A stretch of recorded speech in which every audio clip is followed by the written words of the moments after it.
He did tie Kirk Cousins for interceptions, though. But wins it, he deserves it. He probably should have got it last year. Like you said, that's cool. You should be able to beat the Bears without trying. Come on. Salvaged his career. I thought you said you weren't covering these stupid ass games. To tie Jerry Rice for anything is bigger than money. What you get when you build a team from the outside in. Gorgeous. You ever wonder if Mike Evans took notes at Texas A&M from Johnny Manziel about how not to act? Come to find out, if you give him a starting lineup and put backups in on the other team, he can be really good. So like next year, if every team plays their backups, look out. Gentlemen. Pressure makes diamonds are cold. Gentlemen. Diamonds are cold, yeah. Gentlemen. Pressure makes diamonds are cold. Gentlemen. Diamonds are cold, yeah. It's just two dudes being gents talking sports. That's what I love about Wyatt. He can talk himself into anything. Welcome in to episode 51 of Two Gents Talking Sports and Shit. I am here with the wonderful, beautiful looking man, Julio, as usual. How you doing, my beautiful male compadre? I'm doing good, feeling a lot more prettier than I thought I was earlier, so appreciate that, man. I got you, brother. How you doing? I'm good, man. How you I'm doing good. after the holidays and all this stuff that just happened, man? Just starting the year up. So what do we got on the docket for today? All right. Our itinerary. There we go. Today, for episode 51, is Coach of the Year. We're going to narrow it down to one coach on the year. This is all part one of episode 51. Then the second segment is recap and reactions of this week's games. We're going to pick two each. And then we're going to do our best game, what we thought the best game of the season was, or our favorite game, whatever you want to call it. And then we're going to pick then to round out part one of this episode, we're going to pick our gent and scallywag of the season. All right. Then part two, we're going to come back from break and we're going to do a little hold the lines, guess the spread, talk about some over-unders and whatnot. And that's a playoff edition, so a lot less games. We can dig in a little more. Then we have time, we'll get into some Pro Bowl selections, who was in, who's out, some snubs, maybe not this year, prior years, maybe bad players that have been like Mac Jones. He's a Pro Bowler. Not this year, but in the past. Just things like that. Maybe some season award thoughts going. Oh yeah, we're gonna talk dumb MVP arguments.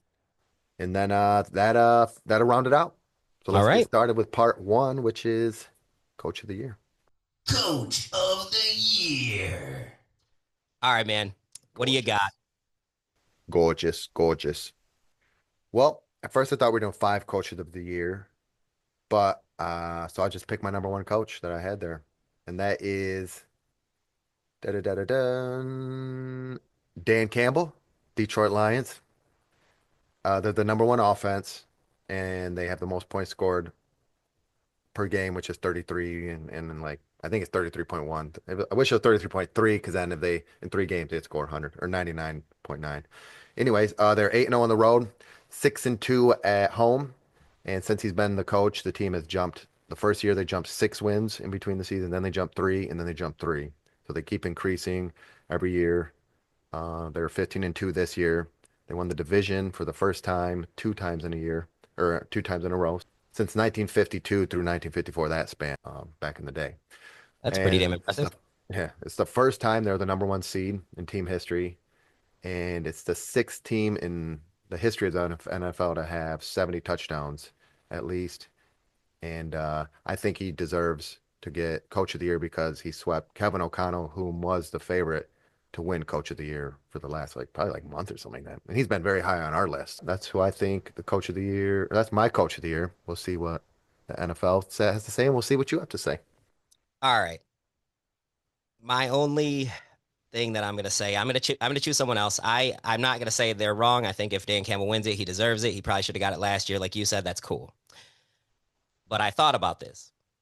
And because of context and because they did go to the NFC Championship game last year and return basically everyone, I am going to go ahead and I'm going to pick Jim Harbaugh as my Coach of the Year. I feel like the situation alone, losing your top two receivers, losing your running backs, losing, having a defense that nobody thought was any good, having a down team and turning it around. In my argument, which is probably the if it's not the second, it's the third toughest division in football at this point right now. I know the Raiders suck, but every division that's bad has a team that sucks in it pretty much. Like the AFC North is the argument for one of them, and then the NFC North is the argument for one of them, and both have the Bears and the Browns. So everybody's got a team that sucks. But I think that three of those teams are going to the playoffs. Three of the NFC North are going to the playoffs.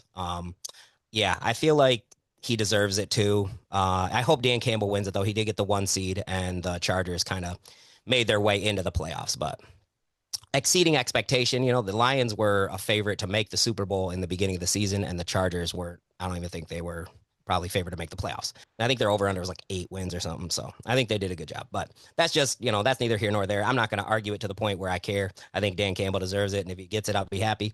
But I wouldn't be surprised if because of the situation. Yeah.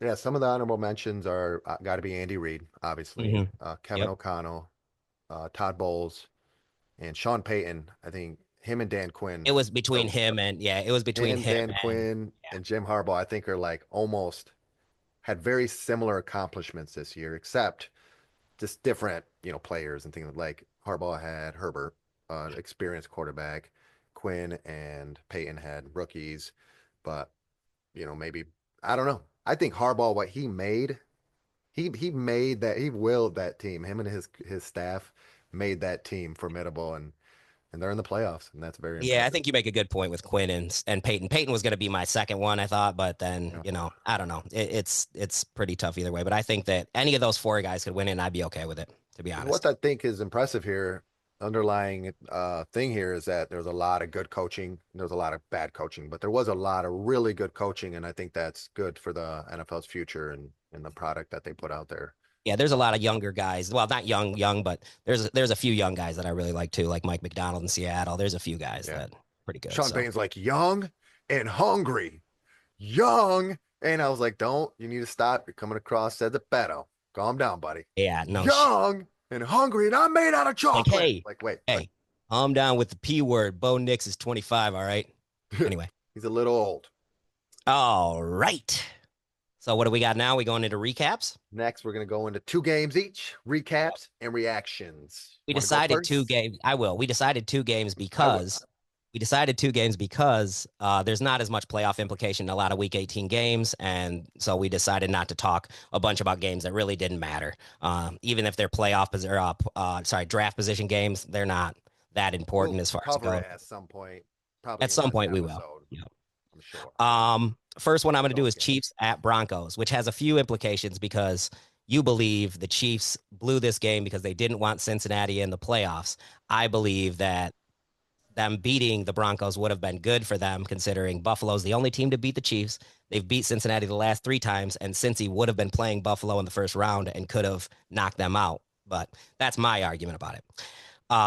We know that Bo Nix is pretty good, and come to find out, if you give him a starting lineup and put backups in on the other team, he can be really good. My So, dangerous. so like next year, if every team plays their backups, look out.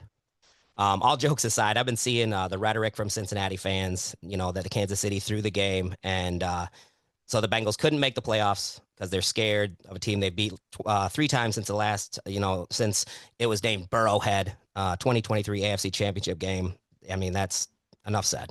So all I know is the only team that legitimately beat the Chiefs is the Bills, and they got to go in there and play them. I think the Bills are a heavy favorite, and I think that this will make Bo Nix comfortable in the wrong way because he just went off for his best career day, and then next week he's gonna get probably blown out of Buffalo.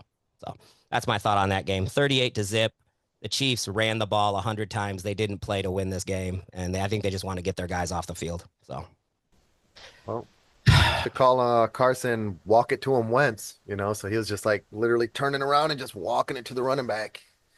what a down. Yeah. I think, I think the Packers and the Chiefs kind of packed it in as far as we don't want to show anything else. At least the Packers did. I felt like they were like, we don't want to show nothing. We didn't even want to look like we're trying today, and they got beat by the Bears. I'm like, dude, you should be able to beat the Bears without trying. Come on now.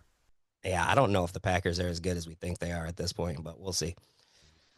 Something not Love right got over there. hurt, and then they're like, he might come back in. I'm like, why? Yeah, Why on earth would he because come back in? because Malik Willis got hurt. So they were Oh, like I lit up. Yeah, you got lit up. they're What's like, your first damn, game? son of bitches. Oh, I had my Bluetooth on my phone, so that might have been causing an interference in the pre-production mic setup and audio check. My first game, I'm gonna go with Panthers at Falcons. Most people say, "What the fuck? I thought you said you weren't covering these stupid ass games." Well, It this has some game, implication. it had some implications. I'll start with the Panthers side because the Panthers are on a roll. I mean, their defense is the worst in the league. So, but they're scoring points. Bryce Young is salvaged his season, salvaged the whole so far. He's holding the bust label off for a little while. Salvaged Uh, his career. yeah. It's been since 2007 since either team has made the playoffs. And it didn't. And then hold on, let me go back to Either which team? Falcons and Falcons and Panthers. That was the stat I came up with, but oh I don't know if the Panthers. no, the Panthers maybe. Or Falcons no, have no, made it. Falcons. Yeah, Falcons made it, and they got beat by yeah, they got Brady in 15, something like that. So 15. Yeah. Well, since then, yeah, I think it was the Panthers haven't made it since 2017 with probably they haven't Cam made it for a Newton. long time. The Yep. game had to go to overtime. It didn't matter Hmm. who won or lost or the tiebreaker or whatever because the Bucks ended up winning moments before that game ended.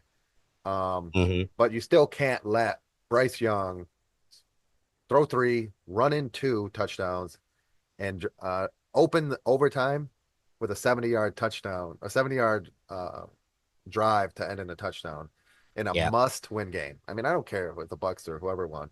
And they gave up 537 yards. But I got to give props to Canales, Coach Canales. You've been really on him all year. I've mentioned him a couple times. But yeah, How many wins did they get? five. Did I hit my over? You might have got the over. It was 4.5. I have some overs and stuff, but yeah, I think I hit it. I think I hit the over with Carolina on that win. I think you did. That's a good shit. Yes. Bijan tore it up. He had 170 yards and two touchdowns on the ground. Penix had one pick, but I hate to say it, him and London had good games, and For him.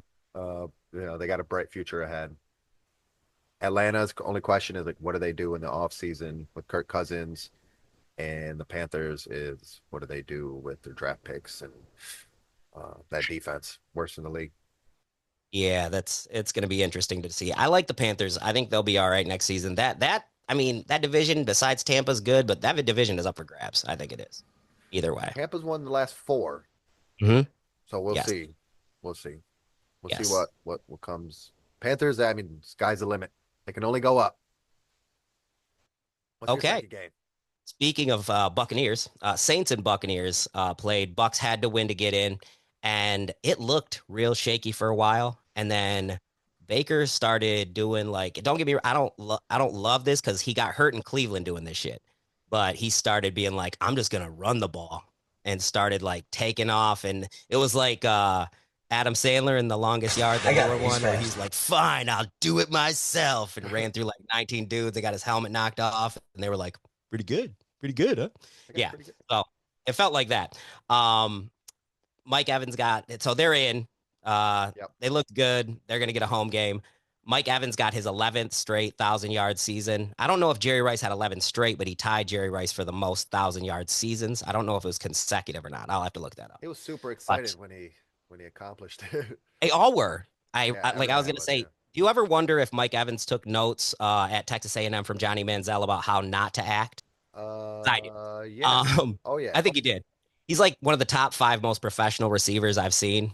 He was one of the only guys that got one of his incentives. He Mhm. reached it and didn't hold up the money sign. He was just genuinely happy. Yeah. Where Okay. like To- Kyle Van Noy in the Ravens game, he got a sack early and he's like money sign. I'm like, aren't you like 40 something? To tie And Jerry Rice for anything yeah, is bigger than money. yeah. Way But bigger. he reached a lot of incentives in that game, and I I didn't know. hold up a money sign, and I just think it's because he's a little more mature than He is. Yep, he is, he's a man. little older though. He is. Anyway, Um, Yeah, I was gonna say it's baffling you'd risk a playoff berth to get him 11 or consecutive seasons with 1,000 yards because I'm just saying it's football. Anything could, that shit could got fumbled. They could have taken it back for a touchdown. But I think some guys cared more about him getting that than even the playoff berth because they went nuts. Um, and also, I've come to the conclusion that Tom Brady made the Patriots even more because they lost Tom Brady. It was all downhill. Yet the Bucks lost them, and they've won two straight division titles. And I know Baker Mayfield has something that we would call it, including, in my opinion, being better than Sam Darnold. But as a quarterback, he can be reckless. Again, if a little person was Brett Favre, I feel like that is very interesting that he's not top notch, but they've still won two straight division titles after Tom Brady left. I just feel like their organization is run very well. Yeah. Some are ran way better than others. Let's just put Mm-hmm. that in every sport. And it just baffles me that some owners are just so inept. Also, people out there saying Joe Burrow had this great, great season. If you think, answer me this: if Baker Mayfield threw 80 more times, do you think he could get 400 yards and two touchdowns? Because that Oh was the man. separation between those two players. Yeah, But I'd Burrow threw it say 80 more times. I'd say he'd have probably around 6 to 8 more touchdowns Mm-hmm. and 500 yards. I'd say a good 500 yards. Yeah. So, Yeah. yeah, Baker was very efficient this year, but that's his game. You know, his game Mm-hmm. is efficiency, and I'm just glad to see he's thriving. And he's a team that I don't really want to. He did tie Kirk Cousins for interceptions, though. The Bucks came back at the very end, managed to they managed to get it done Yeah, they're in. 27-19. The Saints still kind of held on even with backups in there. So I don't love the Bucks' chances going into the wild card facing the Commanders, but we'll see. You never know. If it comes down to it, both guys have the chance at the end of a game to do something big, and I like that. Yeah, it should be probably the game of the week. I'm thinking Oh might be the yeah, game of the week. My second game is Vikings visited the Lions there, 2-14 and two teams facing off. The first time 2-13 when teams faced off yes. this late in the season for the division. The game ended 31-9. Lions took that one down. It was led by Gibbs with 4 touchdowns total. That was the first time since Barry Sanders that a Detroit Lions player had 4 touchdowns since '91 when Barry had 17 in a season. That tied the Lions season record with 20 touchdowns, and that's the last time. Yeah, the last time a Lion led the league in touchdowns with 91 with Barry. Gibbs was top five in yardage and like 17th in carries. I know, right? Yeah. Oh boy. I think Montgomery, even early Montgomery would loosen him up and he'd hit the holes, but he's done excellent without Montgomery around as well. 28 touches last night. Um, what do we got here? Playoffs go through Detroit, like we mentioned earlier. The defense showed up. Anzalone came back, and Hutchinson went on the sideline. I think both of those two aspects, coaching, the confidence, hey, this is what I'm seeing. Try this, do that. I thought it made a huge difference. The biggest difference was the Jets. Sam Darnold showed up. Yeah, yeah. We held JJ and Addison to 4 catches because I think we were pressuring Sam Darnold very well. He just missed a lot of throws. But that's the Darnold I know. You know, it's Darnold. That was Darnold's biggest game of his career, and he pretty much Yeah. shit the bed. He missed 6 straight passes at Detroit's 3 yard line over two Yeah. separate possessions. He went 18 for 41, 44%, and 166 yards. I mean, if you're gonna have a bad game before the playoffs, you got it's. I'd rather you get it out before the playoffs. That's the only pro I can get out of that. Detroit finished on a 21-0 run, but Terry Nunner got hurt, but he looked all right in his like TikTok videos and shit. So we'll see. The Vikings 14 wins are tied for the most wins by any team not to clinch number one seed in their conference since the seeding began in 1975. Each of the last two teams, Patriots in '04 and the Falcons in '98, they advanced to the Super Bowl. And the fourth was the 1986 Chicago Bears who lost in the divisional round. So we'll see which team showed up and what kind of success they have. Yeah, I Yeah, gave you the bigger games. My teams don't have any history like that, except for the Broncos haven't been to the playoffs since they won the Super Bowl with Peyton Manning's noodle arm, and yeah, the Buccaneers. I mean, we know about them. So yeah, I think that this this whole season's been interesting. But I did want to talk real quick about gents of the year and scallywags of the year, if you got time. Scallowag. I think we got time. Want me All to right. start? Yeah, go ahead. All right. My gent of the year 2024 season was Dan Quinn because Washington is not perennially a good team. When you think of Washington, you think of the Redskins. They don't even exist anymore. Uh, In the they, dra- 90s. they drafted rookie. They drafted Daniels and McCaffrey. Those are the two biggest, I think, contributors this season. Daniels is a Pro Bowler. He has some. They also had picked up a bunch of huge free agents that have helped him, like Zacchaeus, Ertz, Noah Brown. Yes. It was the first season as a coach in Washington for Quinn, and their odds to make the playoffs were plus 310. Their over under for wins was 6.5. They started the season as plus 1,200 to win the Super Bowl. And now they're plus 4,000, which, they're like, they have a 2.6% chance or something to win it. There were 12,000, you Yeah, mean? 12,000. Sorry. Yeah. Yeah. They went 0-6 versus the NFC East last year as well. So just to see what a difference in, I think, his culture, the culture he brought made. And that's my gent of the year. My gent of the year is his quarterback, Jaden Daniels, Oh, okay. because I feel like, yes, Dan Quinn made a difference, but Jaden Daniels made all the plays when they were needed to be made. I didn't look at that, but I Clutch. guarantee, yeah, he had 4 game-winning drives, four fourth quarter comebacks. Every time and they were like in games that they were like out of it. You're like, there's no way they get this done. And somehow, some way, the ball broke the right way. Some guy missed a tackle, and it just and it even happened for Mariota kind of. So I don't know if it's like an organizational thing this year, but yeah, I don't know. It was Against interesting. the spread last year and against covering and favorites and road dogs and all that, they were terrible last year. Games Hmm. decided by one score. They were like one in something or 0 in something. So yeah, just a lot of good changes, a lot of positive looks for that organization for sure. Just real quick, season touchdowns. Chase had 17. Henry and Cook tied with 16. Cousins and Mayfield had 16 picks. Burrow led in touchdowns, I think, with 41 or 4. Yeah, 41, I think. Hmm. Um, and then an interesting one, Boswell from Pittsburgh had 41 field goals. I'm a man. I'm 40. Why I feel that's interesting is because that to me shows me a team that can't get in the end zone. Yeah. Yeah, they can't finish. I bet you couldn't do that to them big ass women Trey in San Hendrickson Antonio. had 17 and a half sacks. He led the league.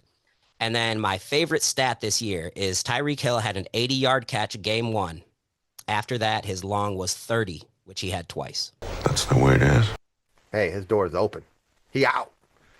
My scalawag Oh, sorry, of Scallywag. the My bad. season Sorry. is the Jaguars, because of Doug Peterson. He reminds me of Jeff Fisher because he only has one losing season, but he only has one season with over 10 wins. I don't really know what that means. He's just mediocre. Uh, and he was just fired, and I don't think anybody even heard about it. Nobody mentioned it. I didn't get a notification. Nothing. It wasn't even on ESPN. Nothing. It Nobody was like, cares except for no. us. Do you want us to put that on ESPN? No. No. No. Mine is very simple. Months ago, his record really quick was 22-29 with the Jags, and he lost 18 out of the last 23. It's a bad job. He's a bad coach. Good luck, Jags. But right now, you're the scalawag of 2024, at least mine. Who do you think mine is? Strong. Finish strong. I don't know. Peterson? I don't know. Oh Ethan man, come Blitz. on. Oh, Aaron Rodgers or Jerry Jones. Thank I'm you sorry. very much. Aaron Jones. Aaron Jerry Rodgers. Rodgers. Aaron Rodgers threw it the second most times in the league. Had a 63% completion, which was the worst out of the top 10 throwers besides Caleb Williams. He had 28 touchdowns, 11 picks, under 4,000 yards, 3,897. He had a 43.9% success rate, 6.7 yards an attempt, and 229 yards a game. His QBR, 0 to 100, was 48.2. The NFL average is 50.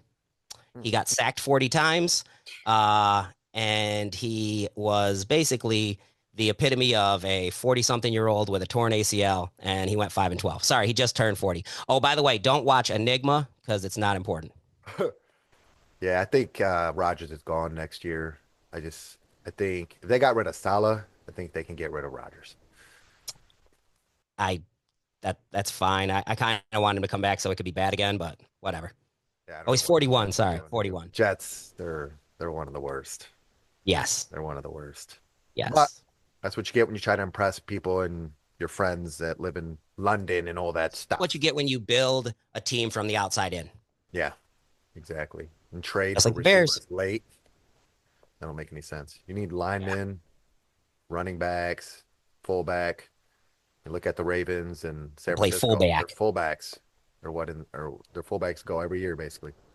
But we got to take a quick break. That's part one of two gents talking sports and shit. We'll be back soon with part two of episode 51. Appreciate you guys for listening. Hopefully you stick Brother. around. And we'll see you on the flip flop.